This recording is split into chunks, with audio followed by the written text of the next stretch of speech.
Hello, welcome to MORE-VILLE, ORVILLE, the podcast that reviews every single episode of the ORVILLE. I'm your co-host, Mike Al, and I'm joined by G.I. Jolie.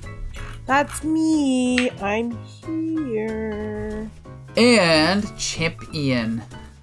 I am also here. Hello, Jolie. Hello, Mike. Hello, Ian. Yo. So we are reviewing episode 20 of the ORVILLE.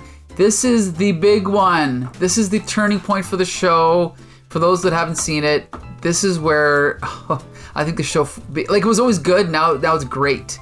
And yes, this was the episode I know for certain. After I watched it, I got on Messenger and said, "Hey, Mike, I got to talk to you about this ORVILLE show." Yeah, I can probably find that message somewhere. Yeah, definitely. This is a good episode. And Champion, this is a two-parter. We're only gonna talk about part one, but Champion, can you tell us what happens in this episode? I'll tell you about what happens in this episode in a moment, because this episode it features Ty, Dr. Finn's son, and I think it's a fitting moment for me to talk about a comment that I made in an earlier episode. It's another episode involving Isaac, but there's a scene a few episodes back where Ty, the little kid, was playing the piano, and he was a virtuoso, and I made a comment that it would have made more sense to have Marcus be that character who played the piano. He's a little bit older. I play a little bit of the piano myself, and as we have found out. And I heard that song, I was kind of thinking, like, that's a nice song, and I've been looking for something new to learn, so I wanted to look up what that song was. So I did a little bit of digging, and I discovered that there was a reason that they made Ty do that particular scene. It's because it made the filming easier. And the reason why it made the filming easier is because he was actually playing it. The actor who plays Ty is a virtuoso child pianist, and he actually played the song for that scene. Now, I don't know if the audio from him playing made it, or if they just overdubbed. I'm guessing that's probably what it was. But that was actually him playing. So wow, okay, interesting. I'm retracting that statement that it should have been Marcus, and good job on them for leveraging that kid's talent. And for anyone who's wondering, it's Chopin that he was playing. Oh, yeah. Yes, in Etude number 10, number 3 in E major. That's something that I'm sure that I noticed, but as soon as I saw that he had played, I completely forgot what I was researching, and still a little surprised, but good stuff. So I just wanted to mention that. Did you figure out that you could play it? Well, if a 4-year-old can play it, I probably can. Oh, okay. I hope so. We'll see. You know what? Maybe I'll learn it and I'll play it on an upcoming podcast. I hope so. There you go. That'd be great. I feel like Ian's being like really hands off now that he's said it, but for anyone listening out there, Ian is a fabulous piano player. Oh, stop. It's just a little COVID project. Did you only? So recently? No. I played when I was very young. Like I started when I was 4 years old or something like that. But when I was a teenager, I said, "Screw this! I want to talk to girls instead." So I gave it up. And here's the thing: 30 years goes by. We could start a band now. Really? Well, Michael plays the drums. Oh. You would be on keyboards. There you go. And my friends, would be on saxophone. There you go. There's our band. That would be unique, eh? The only 3 instruments. Yeah. Everyone will line up to hear us play. Oh, yeah. So exclusive. So hot. Anyhow, people didn't tune into this podcast to listen to us talk about our upcoming band. They want to hear about the ORVILLE. So let's talk about the Best of Both Worlds Part 1. Now, Isaac is having family night with the kids, and they're playing some video games, when all of a sudden he passes out on the floor. And they can't wake him up, no matter what they try. The doctor and the engineers, they bring him to sickbay. They're poking and prodding, but they know that they have no idea what's going on inside this robot man. It's way too advanced. They're in way over their heads. they've only got one option available, and that is to fly to Isaac's home planet of Kalon 1. Now, this is dangerous because the Kalon species, they regard any biological life form as being inferior, and you got to be careful when you know that you're regarded as an inferior species. But they throw caution to the wind. They fly to Kalon. They get scanned, and they are accepted moments before we learn that their automated planetary defense system would have destroyed them. But they get landing coordinates, and they pop in and say hello, and they bring Isaac with them. Turns out that Isaac isn't damaged, but he has fulfilled his mission, and he was remotely deactivated. Mm-hmm. So they appeal to the Kalon leaders to wake him back up again, ostensibly to rejoin the crew of the ORVILLE. But Claire and the kids, they just kind of want to talk to him a little bit. And he reveals to them, yeah, it's been fun, but I'm staying here. This is my home, and I've got other things to do.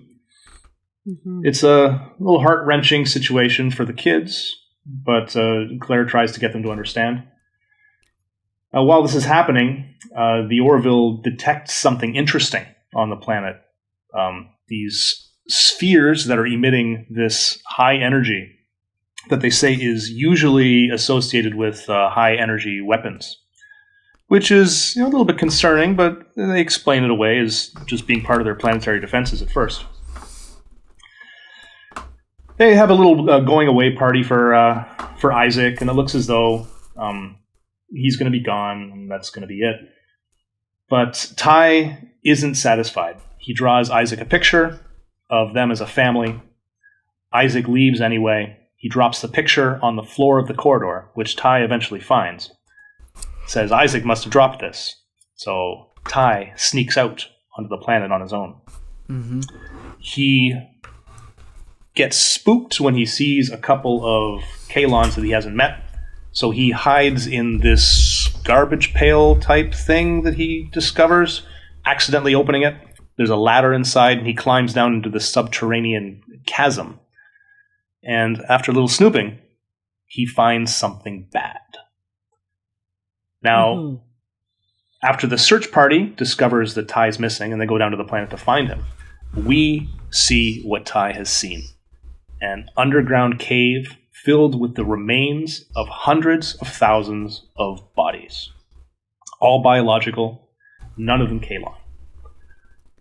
The captain and the senior staff confront the Kalons about this, and we learn that these are actually the race of people that built the Kalons. And after a disagreement, the Kalons exterminated every single one of them. And furthermore, we learn that Isaac's mission aboard the ORVILLE hasn't been to learn about humanity. It hasn't been to decide whether or not the Kalons want to join the Union or not. It is to decide whether or not these biological beings are worth saving or if they're going to be destroyed.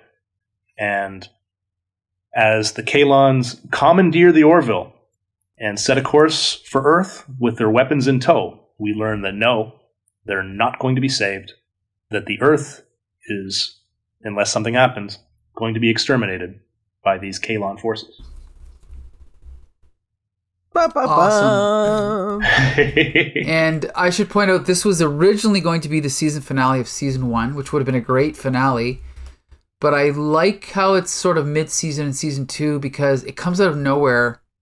And I think the reason it's a great episode, but also it's unexpected, right? It's like, I don't think any of us knew that this kind of twist was coming, and it really ups the ante. Like, again, the show is always improving, but now it's, again, this is something just as good as anything Star Trek would have done. And, you know, Ian, you jokingly called it part 1 of the Best of Both Worlds, and that's what Best of Both Worlds was like, right? Like, that was the not coming of age, but that was the episode that really elevated TNG to the level of a great show, I think, after 2 or 3 seasons of being pretty good.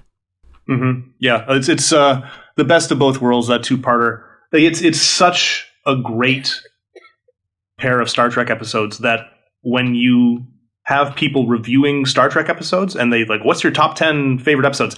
It's almost universally left off the list because it's obvious. Right. Of course, the best of both worlds. We're not going to use 2 spots on this list for the obvious best episode. Right, right.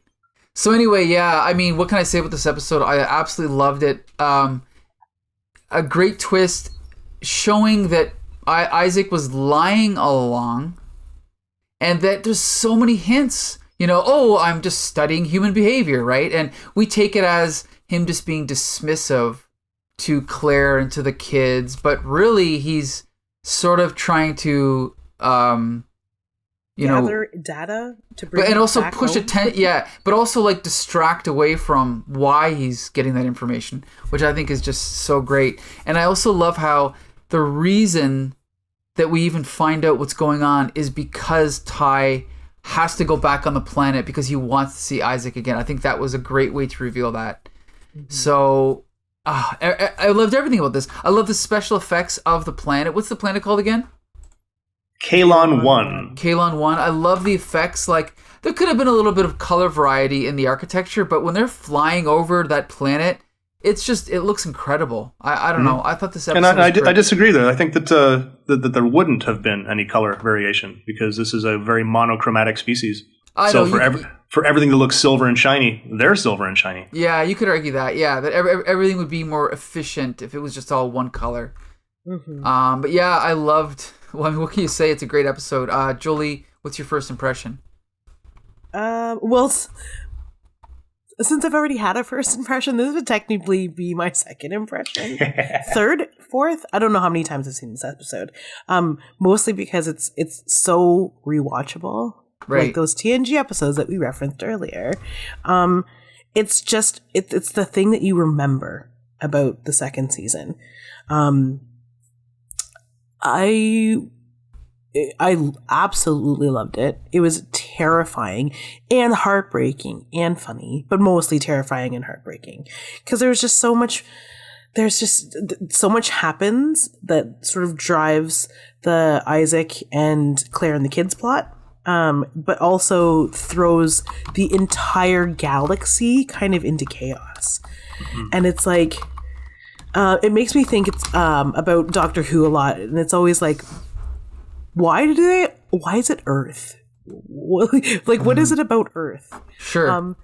Especially in a world where we've discovered that there are other species of beings, and we currently fly around the universe with them in starships. Like, but why Earth?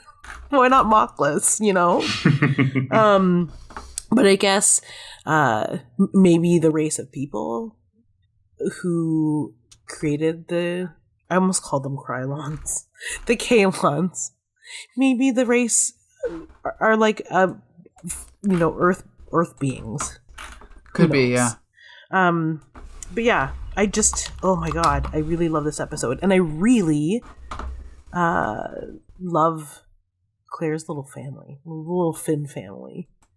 There's just so much great stuff that they packed into this episode about them that it's like, it makes you.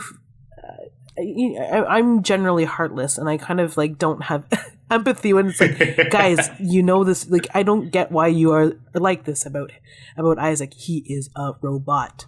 Mm-hmm. He is a Kalon. Like, he can't have feelings, but it's just so heartbreaking when Ty picks his picture up off the floor, yeah, and when Isaac looks at it and it just drops it. Mm-hmm. It's even worse. Like, my heart, my insides got all twisty. And by the way, speaking of piano, like just little proteges, he also drew. Fun fact: he drew that picture himself. So, I found that out too. Yeah, it was really good. What a show off!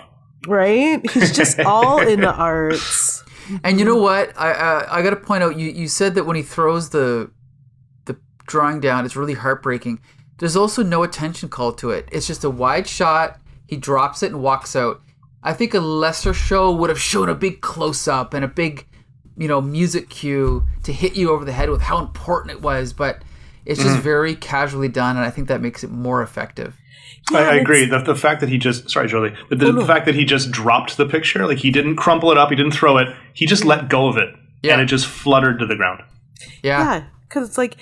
when you think about it, it's like you could give a drawing to any Kalon and their reaction would be the exact same. Because we built this relationship with this specific Kalon and these specific kids, it's just gut-wrenching. So. Right. But we also get a little foreshadowing too, because you wouldn't necessarily expect a Kalon to look at the picture at all, let alone to look at it for a few seconds. Yeah. As though he's contemplating it for some reason. Yeah. Good point. You know, that's the thing. You know, and I don't want to keep bringing up Star Trek Discovery, but I will. Now, Jolie, I don't know if you've seen seasons 3 and 4 or whatever season they're at now. I'm currently on season 3. Okay. Now, one of the things I've read about and heard about is in season, I think it's 3 or 4, they introduce the 7 signals and the Red Angel, right? Oh, God. Now, I haven't even seen these episodes, but just by me saying them, Ian, I can hear and see your disgust. Now, here's I got about midway through that season before I said. Actually, I think I got midway through that season before I said, you know what, screw this. What's this ORVILLE show that I've heard about? Oh, I think really? that's I think that's right about when I jumped ship. Interesting. Okay. Now, again, this is the infamous Damon Lindelof mystery box idea, where you introduce a mystery, whether you know what the explanation for the mystery is or not, and hopefully it pays off. Usually it doesn't. And there's nothing wrong with doing that, but, you know, as soon as you hear that, like if you're watching a show, there's 7 signals.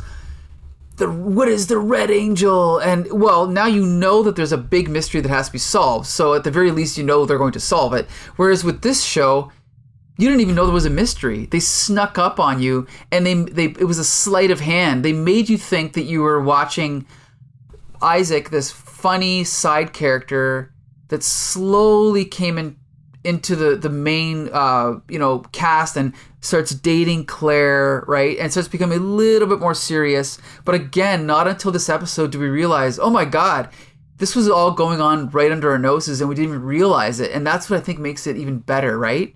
Because can you imagine the first episode? And, you know, again, there is a way to do this, but imagine if the first episode, we think Isaac's, you know, this innocent android robot, but then he goes back into his quarters and he's, you know, he messages back to his homeworld, I've got the information, you know, what are my orders, you know. They could have done that, and maybe it could have worked, because it would have been suspense to see when are they going to find out what's, you know, that he's actually evil. But the way that they did it this way, it was a complete surprise for 20 episods, right? So, after we thought that the payoff was going to, because now we've seen Isaac assume like a humanoid form in the replicator, or is that what it? No, that's the food I don't know thing. what the holodeck is the Star Trek analogy. I'm not sure what they call it on the ORVILLE. The simulator, maybe? That's it. So we've seen him assume a humanoid form. So we've already dated him. We're already like, okay, he's going to just become more human. He's going to be the AI that becomes human. No, he's going to become the AI who eats humans. And that's even more frightening, because here's the thing that they also show us. Have they showed it to us yet? No. What happens to Kalon's heads? I was just about to bring that up. I think they showed. Episode? No, they showed this episode. Oh, when the guns pop out of their eyes? Yeah, they turn to guns. Yeah. That happens right at the end of this episode when they're taking over the ORVILLE. They a number of ORVILLE crew members get shot by these Kalon heads. Mm-hmm. Yeah. So and the first time that they open up, it's like, whoa! Didn't expect that. It's scary in a first time ever at the optometrist kind of way, but also lasers and guns and imminent death. Like if you add those two experiences together, it's super terrifying. And I think there was one point too where one of the crew, remember, they're like, why are your eyes like that? Right. And he's like, oh, I make them appear like eyes, so that it doesn't freak you guys out. Right. It's like, oh, okay, well, no, you don't do that. Those are guns. That was like a total lie. But, you know, here, I have to say, though, I don't like the design of the way that they transform out of the helmet. I think it's a little too CGI-ish. I would have liked to see something more practical. Like, okay, so he sets up the eyes. He's like, okay, well, these are actual These are not functioning eyes. They're just here to make it look like I have a face. If like the helmet folded back and they were just guns or something a little bit more, because they could have done it like they might as well have had wings come out of his helmet. You know, like it was just they did anything. There was no lead up to it though. So I would have liked it to have been a little bit more practical, and I would have liked it more, I think. I have a little bit of a problem with that as well. Not necessarily the gun aspect of things, but the eyes in general. Mm-hmm. Because early on, like you said, it's we learned that he doesn't use those for eyes. That he's just putting them there so that we feel comfortable. But you notice that they're not quite symmetrical. Right? I noticed that in they're episode a little bit 1. crooked. Are you talking about when he's normal or when they're out? When he's normal. Yeah, every single day, Isaac's eyes are just a little bit crooked, and right. I always thought that was kind of like, this is a little joke, right? Like he's trying to be human, but he's not quite getting it. He's got the eyes there, but they're not quite straight. Right. And then we go to Kalon 1, and all of the Kalon have eyes that are like that, and I didn't. It was a good way to help us distinguish who Isaac is and who the rest of them are. But the fact that he had blue eyes and the rest of them had red eyes, that was a little too obvious for me. I would have liked to see none of them have eyes. Yeah. Except for Isaac. Yeah. And then like there was other red accents on their clothing. Just use those instead. But the fact that they all had red eyes, you're hitting me over the head with that just a little bit too much. I don't need to see red eyes to know that they're evil. Mm-hmm. You know, I'm actually, just so you know, I've looked it up online, and there's a Reddit thing where someone asks, is it just me or are Isaac's eyes not quite symmetrical? And it's true. It drives me crazy where I'm like looking like, is it just an illusion? Like, what is going on? Like, is it intentional? But yeah. I'm laughing a little bit because literally 45 seconds ago, I Googled Isaac eyes crooked, and the top result, Isaac's eyes bother me from R. the Orville, and it's the thing you just read. Yeah, yeah. Oh, also, I think, just to the point about the eyes, I think Kalon Primary or Kalon Secondary, one of them, mentions that his eyes are blue because he's a different model of Kalon. Well, that's okay. Which is silly. You don't need to know that. Yeah, and I'm like, but okay, so because I was like, when they first landed and they were all red eyes, I was like, uh-oh, they're evil. Mm-hmm. Yeah, that's the only explanation. And it's almost like they're tipping their hand a little bit too early. There. Right. Yeah, and then I was like, okay, no, they're not. And then they said, it's either in this episode or the second part. I'm pretty sure it's this one, but it's like, okay, so if his eyes are blue because he's like a Mark 1, does that mean there's other Mark 1s? No, not that we know of. And then it's like, well, could you're just sort of Kalons. Couldn't you just change? Like, if I was a Kalon, mine would be purple. Like, could you just make yours purple? Like, change them if you wanted to? It seems like you're a sentient robot being. Why wouldn't you be able to change the color of your eye guns? You know, there was someone, I think there was one with yellow eyes, wasn't there? If not in episode 2. Yeah, I'm pretty sure. Yeah? Okay. Yeah. Well, hey. Purple eyeballs, here I come. Mm-hmm. Well, that's basically the only thing that bugged me about this episode was the eye thing. It was all visuals, and like a couple of the set pieces didn't really work for me. Like that hall with you mean like the TD Bank, like the TD Bank with the Matrix wall, and you've got the Kalons just sort of touching it. I think they were trying to invoke some sort of Borg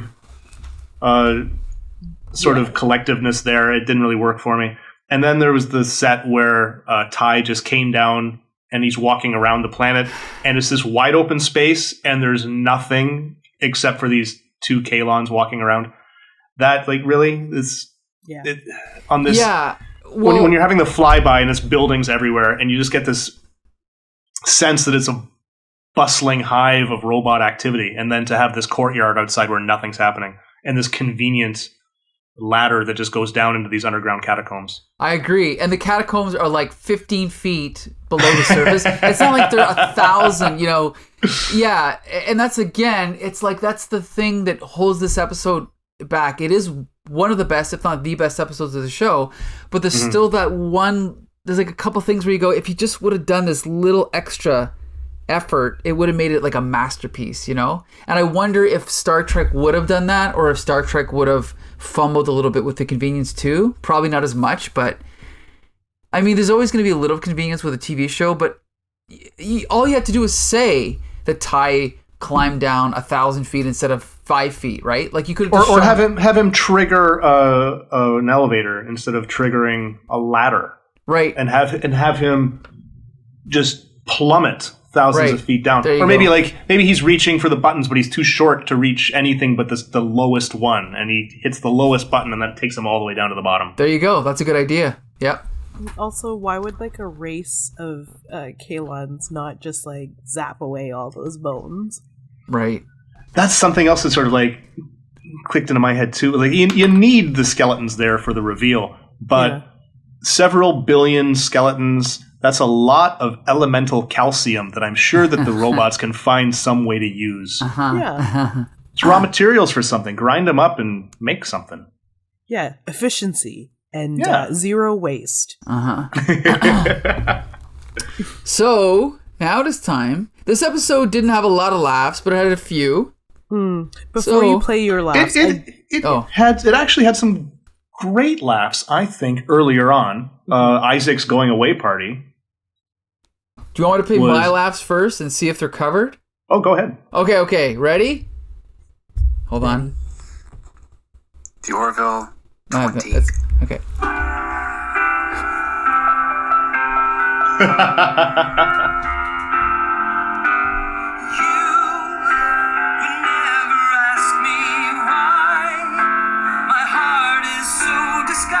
Did you record the whole thing? No. So I was screaming, laughing only because he is such a fucking good singer, and I had no idea. Wait a minute, we can swear on this podcast? Yeah, we can, yeah. Oh, god damn it. I'm holding back this entire time. Actually, that's the only joke I recorded, but I don't know about you guys, but the first time I saw that, I was screaming. What about you? It was brilliant. Yeah. That was absolutely brilliant. And it went on just long enough, too, right? It was Gordon singing for maybe 15, 20 seconds. And perfect. Oh, Goodbye by Air Supply. One of my favorite bands. Yeah, that was hilarious. Ian, so what were your other moments? Isaac's speech. Yes. Isaac's speech was actually...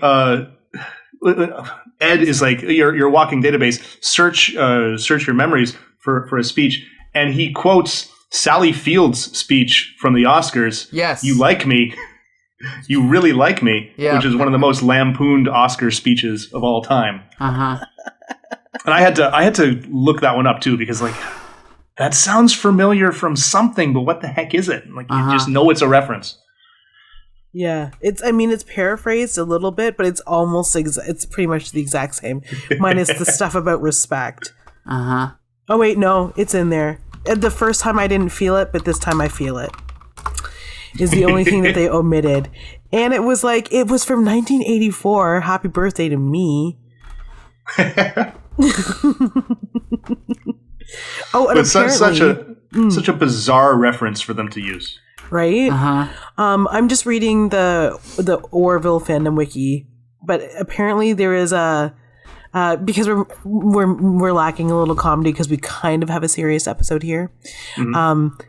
There was a whole spiel between like an awkward conversation between our favorite Lieutenant Dan and Ed that they cut for time. But if you go onto the ORVILLE's Twitter, it lives there, so we can see that. Really?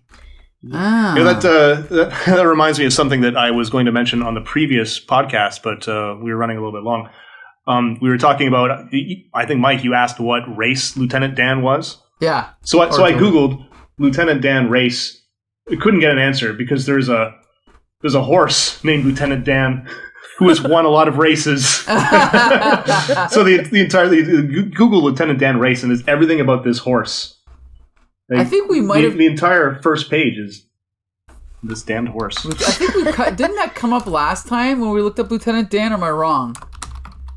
Oh, this is the first that it might have, and I just I think wasn't paying attention. Forrest Gump came up. Oh, yes, that's right. Lieutenant Did Dan. you spell Lieutenant Dan with 2 N's? No. I Googled it with 2 N's, but with one, it just came with, including results for Lieutenant Dan with 1 N race. Oh, do you know what? If you go further, he's from an unnamed species. They actually have not named it yet. Interesting. Oh. Yeah. He kind of looks like the Master from Buffy. Oh, no, not the Master. When Giles gets turned into a Fioral demon, he looks like that. But that's another podcast. Yeah. I haven't done my research for the Buffy podcast.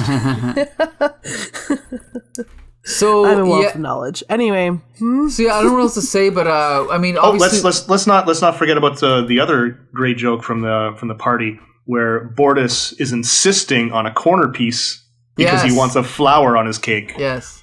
And then he's arguing with Tala, I think, about it.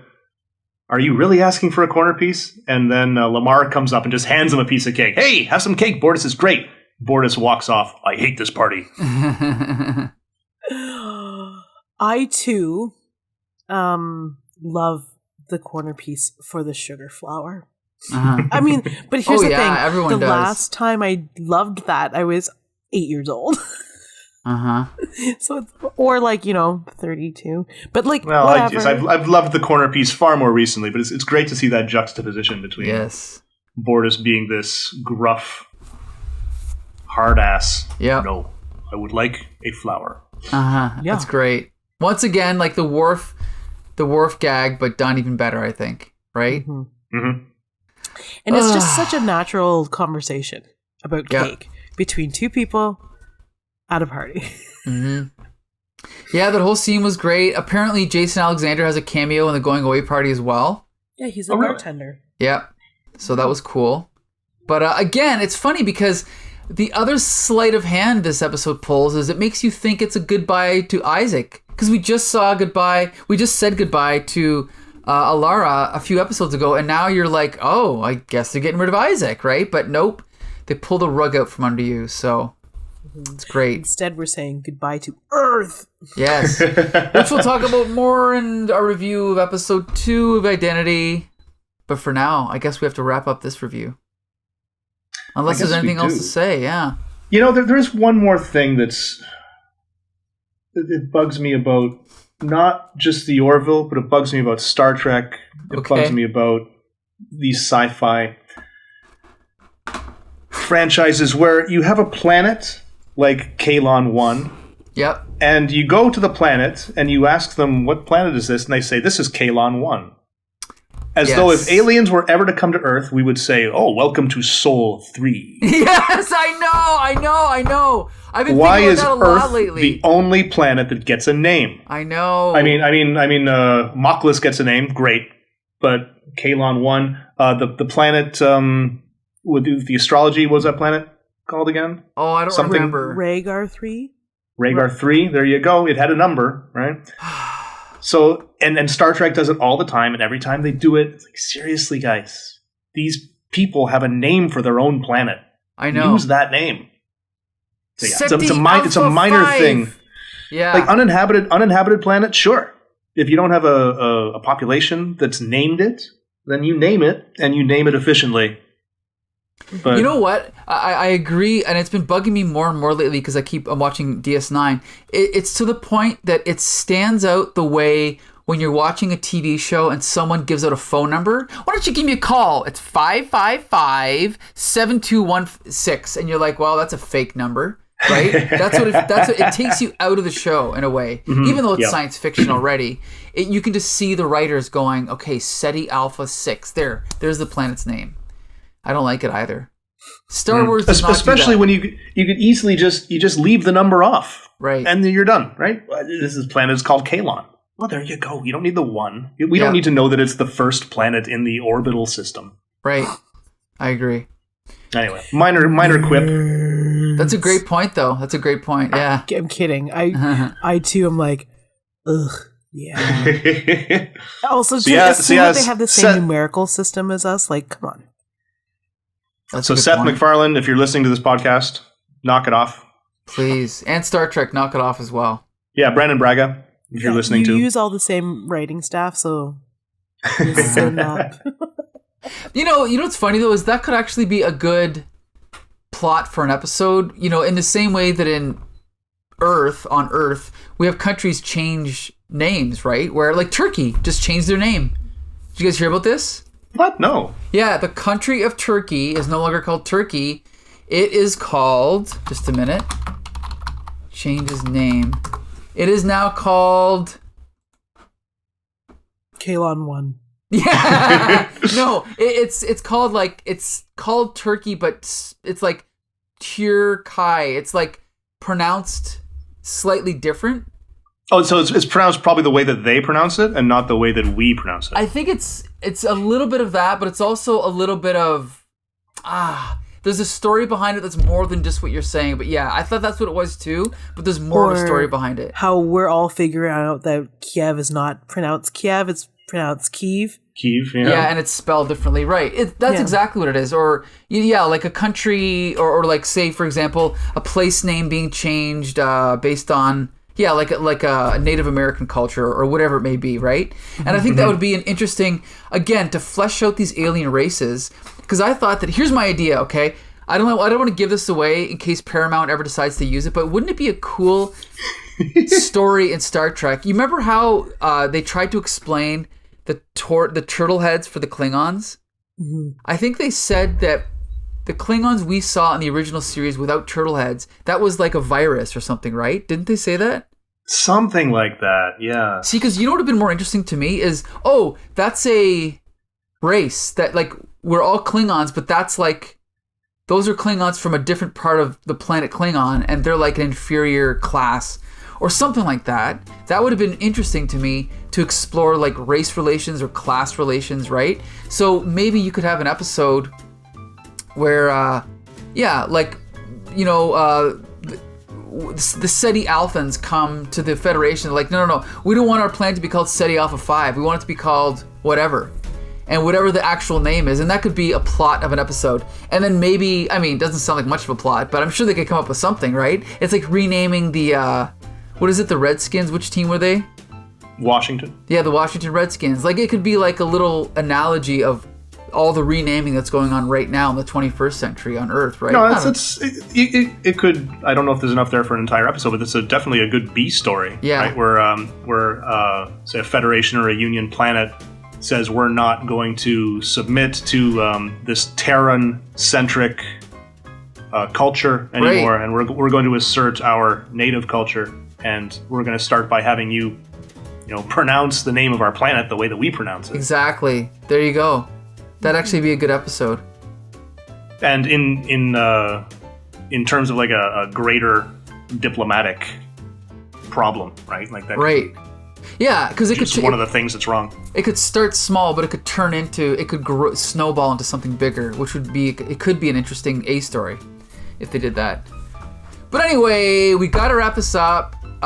We still have an episode to talk about, but you're gonna have to wait until the next episode to hear a review. Unfortunately, this is a cliffhanger episode of MORE-VILLE ORVILLE, so be sure to join us next time. You can hear every episode of MORE-VILLE ORVILLE at www.comicbooksyndicate.com. You can also find every episode of Flea Market Fantasy full volume podcast, and here comes the Spider-Cast. So I want to thank G.I. Jolie and Champion for joining me again. Thank you. Yes, and until next time, there's more where that came from.